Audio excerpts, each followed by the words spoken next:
Vinayaka Chavithi special ఉండ్రాలను తయారు చేసుకుందాం. ఇలా కనుక చేశారంటే చాలా టేస్టీగా సాఫ్ట్గా చాలా బాగుంటాయండి.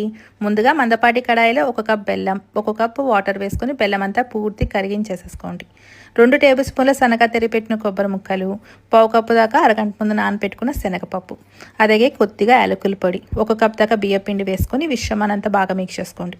ఎక్కడ కూడా ఉండలేకుండా చూసుకొని స్టవ్ ఆఫ్ చేసేసుకొని 1 టేబుల్ స్పూన్ దాకా నేతిని వేసుకొని గోరువెచ్చగా ఉన్నప్పుడు వీటిని చిన్న బాల్స్లా చేసుకోండి.